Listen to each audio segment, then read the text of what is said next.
이 소리 들어본 적 있으시죠? 방울뱀이 꼬리를 흔들 때 나는 소리 같지만 사실 제가 딸랑이를 흔들어서 낸 소리입니다.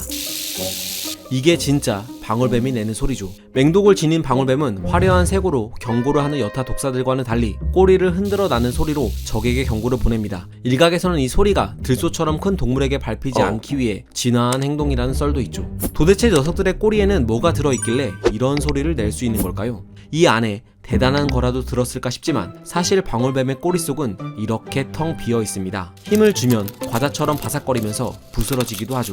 이들의 꼬리는 우리의 손톱처럼 딱딱한 케라틴 단백질로 이루어져 있으며 이 꼬리 마디들은 마치 고리가 맞물리듯 여러 겹으로 연결되어 있는 형태죠. 그래서 꼬리를 흔드는 모습을 천천히 보면 이렇게 꼬리 마디끼리 부딪히면서 찰칵찰칵 소리가 발생합니다.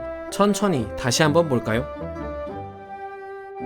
사실 방울뱀의 영어 이름은 레틀스네이크로 레틀은 방울소리가 아니라 딱딱한 것끼리 부딪히는 소리인 달가닥거리다는 의미를 지니고 있습니다. 그리고 이 소리는 마치 동굴 안에서 소리가 울리듯 텅 빈 꼬리 안을 맴돌며 증폭이 되죠. 실제로 지금 들리는 것처럼 방울뱀의 꼬리만 잘라다가 그냥 흔들기만 해도 같은 소리가 납니다.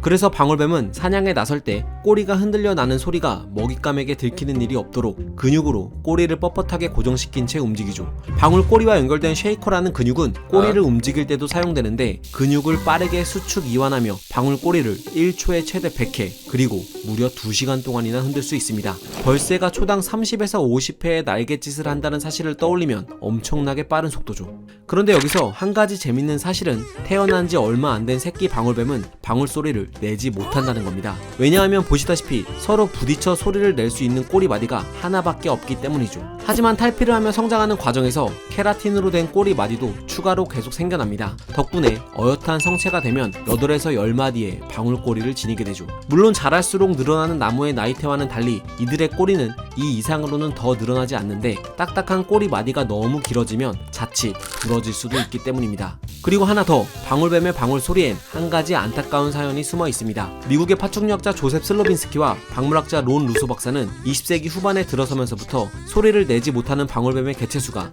점점 늘어나고 있다고 주장했죠. 뱀을 사냥하는 땅꾼들이 방울뱀이 내는 소리로 이들의 위치를 파악해 포획하는 일이 늘면서 소리를 내지 못하는 방울뱀이 생존에 더 유리해져 이들의 개체수가 점차 늘고 있다는 겁니다. 이처럼 자연이 아닌 인간에 의해 특정 형질이 유도되는 현상을 인위선택이라고 하는데 상아 때문에 코끼리의 밀렵이 늘자 짧은 상아를 지닌 코끼리의 개체수가 늘어난 게 대표적인 예죠. 문제는 소리 없는 방울뱀이 늘어나면 이들의 경고음을 듣지 못한 사람들이 방울뱀에게 물리는 사고가 잦아진다는 사실입니다. 인간이 쏜 화살이 다시 인간에게 되돌아온 셈이죠. 방울뱀에 대한 이야기는 여기까지. 과학은 세상을 보는 창. 지금까지 과학 드림이었습니다. 감사합니다.